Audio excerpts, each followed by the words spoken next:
ഓം നമോ ഭഗവതേ വാസുദേവായ. ഇന്ന് ഷഡ്തില ഏകാദശിയാണ്.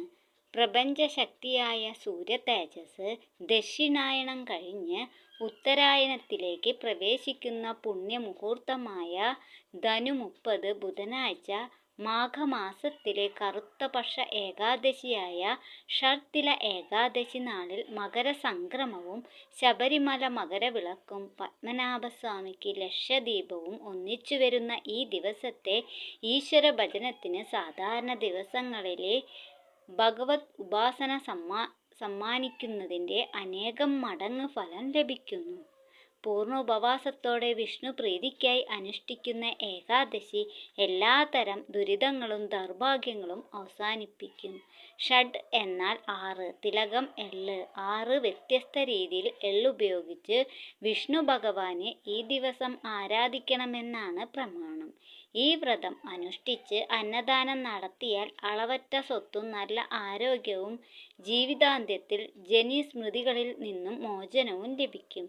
ഇന്ന് പൃഥുപ്രീതിക്ക് തിലഹോമം നടത്തുന്നതും ഉത്തമമാണ്. നീരാഞ്ജനം, എള്ളുപായസം വഴിപാടുകളും നടത്തുന്നത് പാപമോചനത്തിനും ആഗ്രഹ സാഫല്യത്തിനും ഉത്തമമാണ്.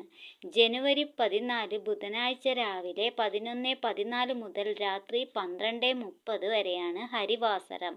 ഈ വ്രതം നോൽക്കുന്നവർ ദശമി, ഏകാദശി, ദ്വാദശി ദിവസങ്ങളിൽ മഹാവിഷ്ണുവിൻ്റെ മൂലമന്ത്രം ഓം നമോ നാരായണായ, ദ്വാദശാക്ഷര മന്ത്രം ഓം നമോ ഭഗവതേ വാസുദേവായ, വിഷ്ണു ശതമാന സ്തോത്രം, വിഷ്ണു അഷ്ടോത്തര ശതനാമവരി, വിഷ്ണു സഹസ്രനാമം, ഭാഗവതം, നാരായണീയം, ഭഗവത്ഗീത ഇവ ജപിക്കണം അല്ലെങ്കിൽ ശ്രവിക്കണം.